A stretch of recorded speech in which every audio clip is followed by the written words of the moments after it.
After fighting with Tadaka, you remember they all camped in the Tadaka's forest. So Rama had a very fitful sleep because he was very tired. And so Lakshmana also slept very well. Then early morning Rama got up. He rubbed his eyes, he yawned, he stretched nicely. And he looked around. And what did he see? The forest had become so nice. When Tadaka was living there, it was a terror forest. It was so horrible. They used to hear all kinds of scary sounds. But this forest now had no sounds in it. The only sounds they heard were the birds chirping. All the birds had come back to the trees. They were so colorful and they were flying here and there, building their nests. There was so much of activity inside this forest.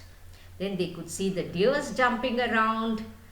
A family of deers had come inside, and so had the rabbits. So Rama was very surprised. Overnight, all this change happened in the forest. Then he quickly woke up Lakshmana and Vishwamitra got up. They dressed up and they started trudging. Now they had to go to Vishwamitra's ashrama, right? So they had to walk. It was a long walk. So they started walking early in the morning before the sun could come out. They wanted to cover a long distance. And the forest was dark and deep and very thick forest. Half the time, sometimes thorns used to poke Rama's legs. But they never bothered. They walked and walked and walked and walked. They ate what they found. Whenever they found a stream, they drank water and washed their hands and legs. And they slept very little. Whenever they could get time, if one person slept, one person stood guard. Because they are wild animals also in the forest. You need to be very vigilant. And they were getting very tired of this walk. It was days and days and days went by. Then finally they were so tired they wanted to ask Vishwamitra, where is your ashramam, Vishwamitra? But it was a command, no? Their dad had told them, go and fight the Rakshasas, do as Vishwamitra says. So they were scared to ask Vishwamitra also. So sometimes Lakshmana nudged Rama and said, ask him, no, how much more we have to walk, I'm so tired. And Rama would say, shh, don't. I won't ask him. Then sometimes Rama would nudge Lakshmana and say, ask him, no. Lakshmana, you at least ask him, no. Lakshmana will say, oh, I am so scared to talk to him. Then they kept on walking. Then Rama decided, let me ask him now. And he was so tired and they put down their head and they were walking like this. Suddenly Rama looked up and saw a beautiful sight in front of him. There were mountains, and below the mountain there was a small ashramam. The ashramam had apple trees growing all over. The apples were so ripe and red. There were walnuts growing there. And there were so many colorful flowers and there were so many birds. So, Rama, instead of asking, where are we going? When are we going to reach your ashramam? He said, oh sage, what a beautiful ashramam. Whose ashramam this is? If you see something beautiful, you will ask your mama and dada, no, what is that mama? What is that dada? Like that Rama asked, what is this sage Vishwamitra? I would love to go and see this place. And Vishwamitra said, wait, that is the place we are heading to. That is my ashramam. And it is called Siddhashrama. Now, before it's going to take us a few hours to reach there. And I know both of you are very tired and you're waiting to go and take some rest. So, just to lighten up the journey, I will tell you the story about Siddhashrama. Why Siddhashrama is so famous? So, Vishwamitra started telling the story of Siddhashrama. So, many years ago, there was a sage called Kashyapa who lived in that ashrama. He had a wife called Aditi. And both Kashyapa and Aditi desired to have a son. So they kept on praying to Lord Narayana, Narayana, please give us a son. But then Kashyapa did not want ordinary person to be born as his son. He wanted Lord Narayana to be born to him. So he prayed and prayed and prayed. He and his wife prayed. And finally Lord Narayana said, okay, I will be born to them as a son. And Kashyapa and Aditi were very happy and they got a son. So this son was a very brilliant and intelligent fellow. He learnt all the Vedas, all the shlokas. Whatever was taught to him, he learnt it.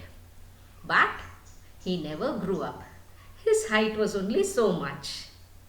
He used to walk around the ashramam like a little fellow. However old he became, he never grew up. But then Aditi and Kashyapa knew he was Lord Narayana himself who was born there. So they never questioned him. They never regretted that he did not grow up and he was so small.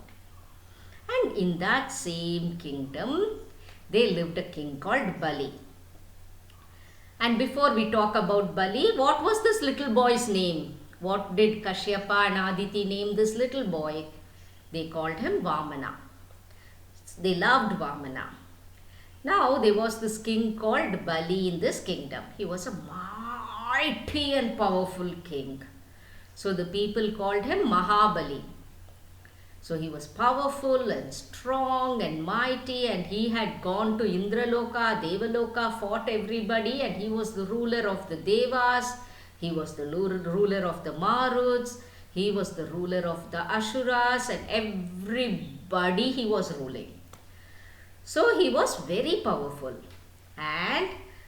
but he was very good, very good to his people. But then he was very proud. He was very proud. Is it good to be proud?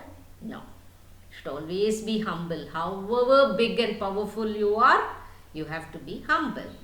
So this Mahabali started becoming very proud. He said, nobody can defeat me. I am the emperor and nobody can defeat me. So he decided to have an yagna and call all the Lord Shiva, Lord Narayana and Lord Brahma and tell them, you must proclaim me to be the emperor of all the three worlds. And whom did Mahabali pray to? His favorite god was Lord Narayana. So people all knew that if Narayana came before his disciple, he would grant him anything he wants. But now, where was Lord Narayana? Where was he? Where was he living? Whom had he been born as? He was living in Siddhashrama as Lord Vamana. He was Lord Vamana. So all the Devas, the Asuras, the Maruts, everybody came to Siddhashrama. They fell on Vamana's feet and said, oh God, you must only help us. If this Mahabali has that yagna and gets his boon, he'll become even more powerful and pride. He will start destroying all of us. So please help us. So Vamana said, I'll definitely do something about it, guys. You don't worry. Then he got up one morning and Mahabali was just preparing everything for the yagna. Vamana walked to the Yagnashala. And there Mahabali saw Vamana. Mahabali was so big and Vamana was so small. So Mahabali looked at Vamana and said, hey Brahmin, what do you want? So Vamana said, I came here to ask you for something. I heard you're going to conduct this yagna, but then you're giving gifts to everybody. So I thought I will also ask you for a gift. So Mahabali asked him, okay, whatever you ask, I promise I'll give it to you. Do you want my grains? My granary is filled with grains of various kinds. Do you want it? Vamana said, no. Then Mahabali said, I've got gold. My treasury is filled with money and gold. Do you want it? Vamana said, no. Then Mahabali said, I've got warriors, strong and mighty warriors. Do you want warriors to help you? Vamana said, no. And Mahabali asked, "What do you want then? Tell me what you want. I'll give you whatever you want." So Vamana said, "Oh Mahabali, I want 3 paces of land. I will measure it with my leg. Just 3 paces of land I need." So Mahabali said, "Oh, that's all you want? Go ahead and take it. Measure how much ever you want. You can take whatever you want." Immediately what happened? Lo and behold, Vamana started growing and growing and growing and growing higher than the sky, higher than bigger than the giants.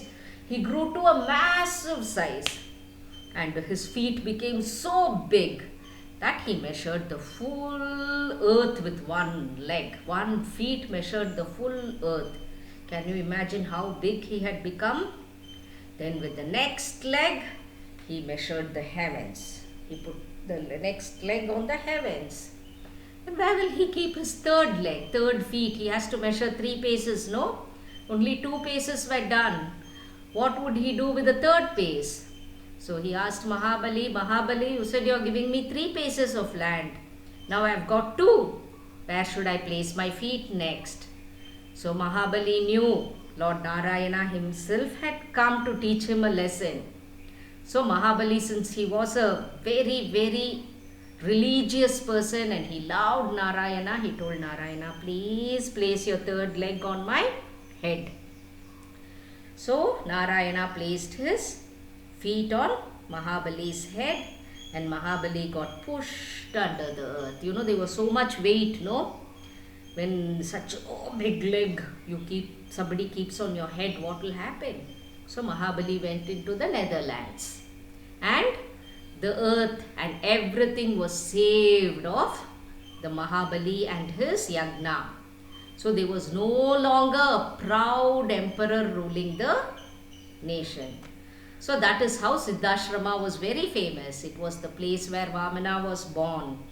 So saying this, Rama and Lakshmana had just reached the gates of the ashrama, and all the sages came outside and welcomed them inside and told them, "Come on, take adequate rest. We will start our yagna soon and we need your protection." So what happened next? We will wait, okay? We will wait and see.